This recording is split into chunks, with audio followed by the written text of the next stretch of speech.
How to decide whether to go for the application of Biowaiver based on the BCS or whether to go for the bioequivalence study. Welcome dear viewers to the video on the topic of a decision on BCS based Biowaiver versus bioequivalence study. Many of the viewers, many of the friends and colleagues asked me regarding this question. So what is the basis for deciding whether the applicant should go for Biowaiver application or should go for the bioequivalence study? If you are working onto a immediate release type of formulation which may be tablet or capsule, which may have single strength or multiple strengths, which may be for the regulated market or global market. So if you come across a product which contain the BCS class 1 or 3 drug substance and which shows the rapid or very rapid dissolution, so how you will decide whether it will pass the criteria of BCS based Biowaiver, whether you should apply for the BCS based Biowaiver or you do the bioequivalence study and then do the application of the product to the regulatory authorities for approval. There are certain criteria to do the risk assessment for this decision.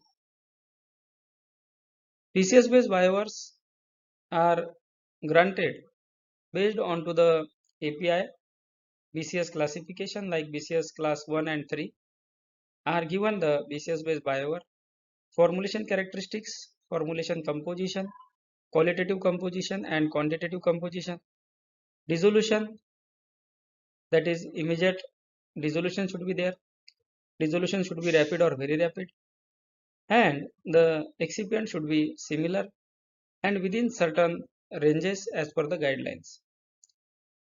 So go for the BCS based Biowaiver if you have the complete clarity that the product can meet the BCS based Biowaiver criteria. Check the availability of product specific guidance which can provide you the BCS based option to waive the bioequivalence study.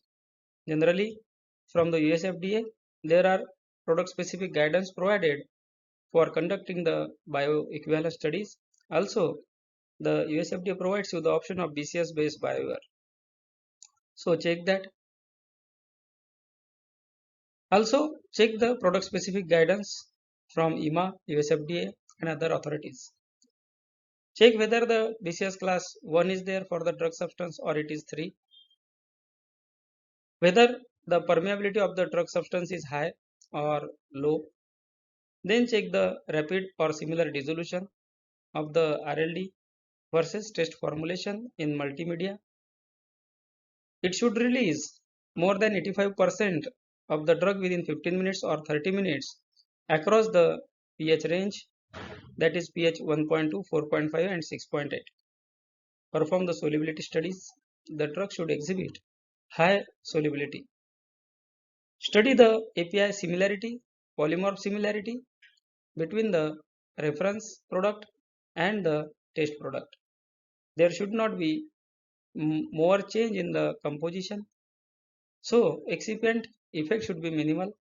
Formulation should not contain excipient that impact the permeability and solubility. Like surfactant should not be there. Some excipients may impact the dissolution and permeability. This should not be in the RLD and test product. Regulatory acceptance should be tested and checked. Some agencies like US FDA, EMA, WHO allow biowaivers for IR formulations which are meeting the BCS Biowaiver criteria. Then another one is the cost and time considerations. Biowaivers save the time and cost by eliminating the bioequivalence study. Biowaivers eliminate the need for expensive and time consuming in vivo BE studies. So this is the importance of Biowaiver. You can go for the BCS based Biowaiver if this criteria is met. Then when to go for the bioequivalence study? If the drug is BCS class 2 or 4, then you should go for the bioequivalence. You will not get the Biowaiver. Dissolution profile mismatch. As I have mentioned in the previous slide, dissolution should be more than 85% in 15 minutes or 30 minutes. If that is not achieved by the formulation, though it is immediate release formulation containing the highly soluble drug substance, then you cannot go for the Biowaiver. Excipient concerns, if the excipient impact drug permeability, like surfactant solubilizers, complexing agents are there, you should not go for the Biowaiver. You should go for the bioequivalence. If the formulation is containing narrow therapeutic index drug, then Biowaiver cannot be applied. Complex drug formulations are there like modified release, slowly dissolving formulations. These are the formulations for which bio study is required, though these formulations contain the highly soluble drug substances. If the drug substance meet all the BCS Biowaiver criteria, applying for a waiver can save time and cost. If any risk factors are there, like solubility issues, excipient concern, and narrow therapeutic drugs, then bioequivalence study will be safe for the applicant. Now, coming to the main point of cost and the timelines. If you are meeting the requirements for BCS based Biowaiver, but still there are some concerns regarding the permeability study. So, if you know the costing of permeability study, you should compare the costing of permeability study versus the bioequivalence study. Small bioequivalence study may be done based on to the formulation confidence that it will pass in the bio study. Now compare the costing of the BCS based Biowaiver and compare the cost of bioequivalence study. Then you can decide whether to go for the Biowaiver or to go for the bioequivalence study. Understand your market, for which market you are going to do the application for the product. Generic product may be developed in a global way and can be applied to different markets. If you go by the BCS Biowaiver, there might be some queries asked by different regulators, and if you go to do the query response based on the BCS based Biowaiver application, then compare these things with the bioequivalence study. If you perform the bioequivalence study and it is passing, there are less chances of the regulatory queries regarding the solubility, permeability, excipients and all. Then understand your formulation, whether the batch to batch uniformity is there, whether the API is same, whether you are going to do the formulation as infringing or non-infringing, what are your timelines. If you want to do the non-infringing formulation, you cannot go by BCS based Biowaiver and do the application, because there will be certain patent claims, and due to which you will not be able to use the same excipients like innovator. Also cost is there, timelines are there. If you want to apply product early, then I will suggest to go for the bioequivalence studies.